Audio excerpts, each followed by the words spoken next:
Ma 212 pour vous informer. Bonjour à vous. Le caftan est marocain et le monde le reconnaît. Qui nous impose de réfléchir.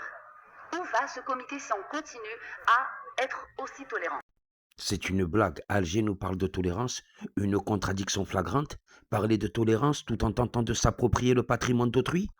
Elle a tenté d'empêcher le Maroc d'inscrire le kaftan à l'UNESCO. Elle a déposé un amendement de dernière minute contre le dossier marocain. Elle a voulu imposer le kaftan comme patrimoine partagé, voire algérien, sans aucune preuve historique. Elle a été le seul État, parmi les 33 dossiers, à contester un patrimoine présenté par son voisin. C'est cette contradiction qui choque. Parler de tolérance tout en essayant d'effacer l'identité de notre pays, c'est une incohérence totale. Se revendiquer de respect tout en tentant de s'approprier un héritage millénaire marocain, c'est une honte diplomatique. Nous avons relevé avec une très vive préoccupation que cette candidature ait pu être menée alors que de nombreuses irrégularités ont été constatées dans ce dossier relatif au kaftan. Le kaftan est marocain et le monde le reconnaît. Reconnaissance internationale. Ce 10 décembre 2025, l'UNESCO a inscrit le kaftan marocain, art, tradition et savoir-faire sur la liste représentative du patrimoine culturel immatériel de l'humanité.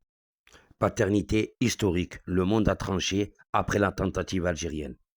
Le Maroc a défendu son patrimoine avec la force et intelligence. Aujourd'hui, c'est officiel. Le kaftan est marocain. Le kaftan restera marocain.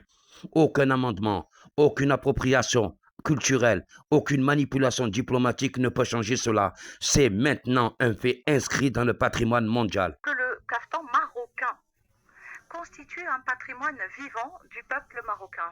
Nous considérons que si l'organe d'évaluation, avec toutes les informations dont il disposait, que nous a présenté le secrétariat, a décidé que la candidature du Maroc devait être inscrite dans l'esprit de la Convention, l'Espagne considère que cet élément devrait être inscrit.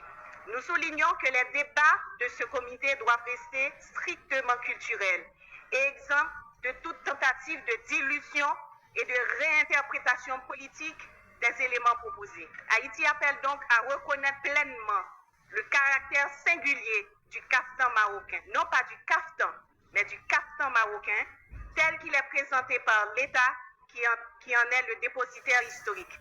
Les Émirats arabes unis appuient l'amendement proposé par le Paraguay qui conserve la version d'origine de ce projet de décision qui recommande l'inscription du kaftan marocain.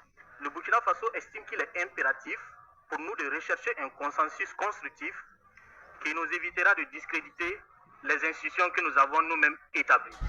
Nous soutenons donc l'inscription de cet élément sur la liste représentative du patrimoine immatériel. À ce stade, je me tourne vers l'Algérie. Est-ce que vous voulez bien retirer votre amendement après avoir entendu les 7 États membres qui se sont exprimés? Le dossier de ce kaftan soulève des irrégularités. J'estime que c'est un jour triste aujourd'hui, où les valeurs qui nous réunissent sont piétinées, malheureusement, à travers cette démarche. Ce que nous présentons, nous le faisons au nom des communautés et au nom des peuples, et non au nom des gouvernements. Nous nous sommes toujours tous battus pour bannir la politisation, qui est un fléau pour cette convention. La proposition d'amendement de l'Algérie doit être supprimée, puisque nous souhaitons que le kaftan marocain soit inscrit sur la liste.